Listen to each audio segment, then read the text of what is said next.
2023년 10월, 11월, 12월 시중금리는 상단이 8% 넘어갈 거라고 하는데 은행의 주택담보대출은 폭축기관차라고 언론에서 표현하고 있습니다. 사실상 윤석열 정부가 저 대출을 조장한 게 사실이고요. 그래놓고 이제 와가지고 이제 자기네들이 이제 대출이 늘어나고 있다고 문제라고 이야기하는데 저런 얘기를 왜 하는 걸까요? 왜?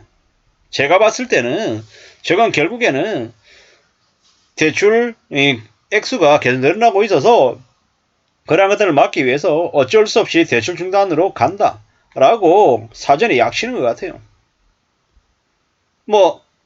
저렇게 계속 대출 이제 가계대출이 늘어나고 하면 이제 상황이 너무 안 좋아지니 이제 어물쩡 지금 와가지고 대출 받는 니네들이 잘못하는 거야.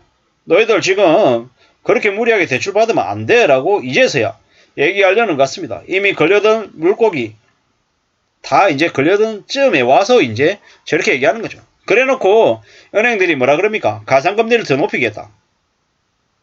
말로는 그게 이 대출 증대를 억제하기 위한 수단이다라고 이야기하는데 무슨 개소리입니까?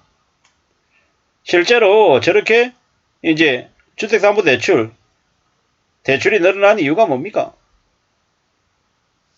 정권이 대한민국에 있는 지금 이제 윤석열 정부가 그리고 이제 건설업체가 시행사가 계속 제일 만만하고 제일 멋모르는 2030들을 상대로 대출 더 받아서 집 사라고 부추겼던 탓이에요. 집값이 다시 올라간다고 언론사 이용해가지고 펌프질 해가지고 계속 오른다 이런 개수작을 벌인 탓에 아무 생각 없는 멋모르는 이들이 돈도 없는데 대출 왕창 받아가지고 50년 40년 받고 또 뭡니까 특례보험이니 뭔지 그거 이용해가지고 금리 낮춰준대. 정책적으로 최초 대출인 경우에는 최초 구입인 경우에는 대출금리 낮춰준대. 이런 얘기 들으면서 계속 집을 샀던 거예요. 이 잘못의 첫 번째 원흉은 윤석열 정부죠. 원내령 국토부 장관 이런 놈들 있잖아요. 자기네들이 대출 더 받게끔 분위기를 이렇게 조장해줘놓고 이제 와가지고 대출 받은 사람들이 문제인 것처럼 얘기하면 이런 저거들이 저질러놓고 책임은 대출 받은 사람들에게 떠넘기고 있는 거다라고 봐야죠. 대출금리가 지금 8% 향해 가지고 있다는데 한 달 사이에 3조가 늘었다. 21개월 만에 최대폭이다. 사실상 의지가 없는 거예요. 안 할 생각인 거죠. 대출을 통제할 생각이 없는 거예요. 가계빚을 자극해온 50년 만기 주담대. 미친놈들이에요. 미친놈들. 주담대가 폭증하면서 은행권들의 가계대출을 늘어나고 이런 개막장을 벌린 지금 윤석열 정부는 아무 생각이 없죠. 지금 집값이 저점이다라는 조바심 누가 만들었냐라는 거죠. 누가. 이제 미국도 기준금리가 미국도 주담대 대출금리가 8% 간다는데 미국은 엄청나게 무너지고 있는데 한국이 괜찮을 수 있냐고요. 괜찮을 수 없죠. 개막장이죠. 개막장. 참 충격입니다. 충격. 앞으로 이러한 것들이 계속 벌어지면 어떻게 되겠습니까? 많은 이들이 저 무리한 대출 때문에 몰락하는 거죠.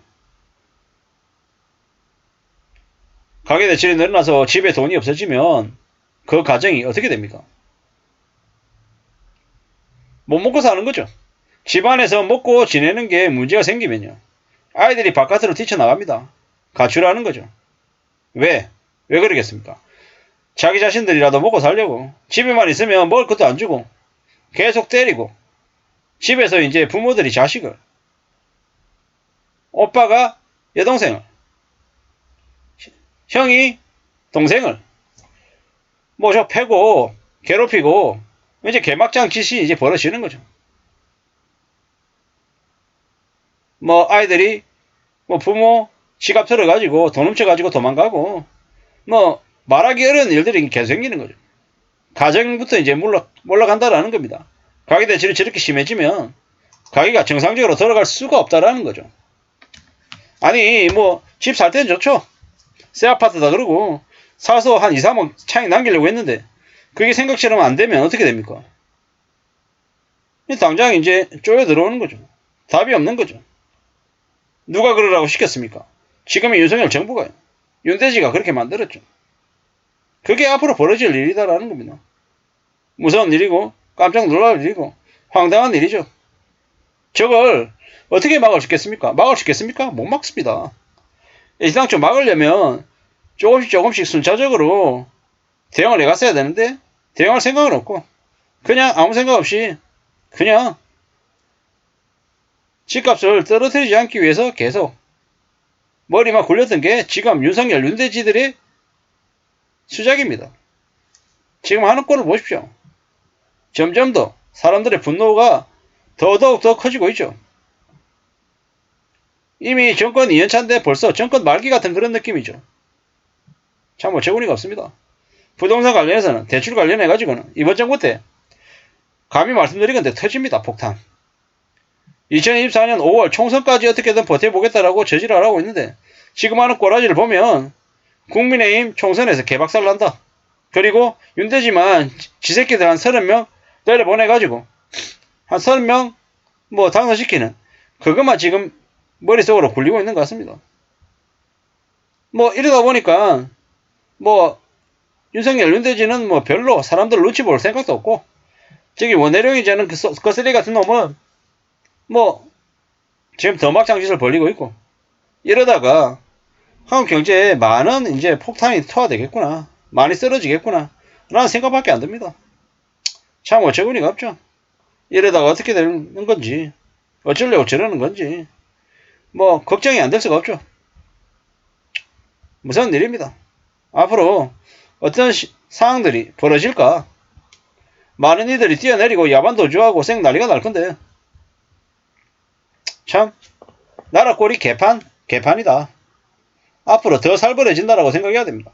저희 금융당국이라고 하는 놈들이 이복현 이 쓰레기 같은 놈 개막장 나중에 저러다가 이제 나와가지고 이제 또 국회의원 되겠다고 해서 설치겠죠. 이게 현실입니다. 윤석열 덕분에 뭐 개막장이에요. 개막장. 뒷감당한 국민들 얘들 알아서 해라.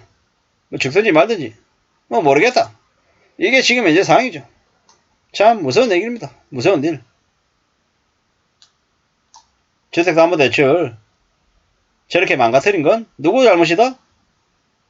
윤석열 정부 금융당국 잘못이다 라는 말씀을 감히 드리고요. 앞으로 절대로 빚을 쉽게 생각해서는 안 되겠습니다. 빚 내면 지금 죽는다라고 생각해야 됩니다. 빚이 사람들 다 잡아먹습니다. 괴물입니다. 빚이라고 하는 괴물을 절대로 가까이 해서는 안 되겠습니다. 멀리 하십시오. 이상입니다.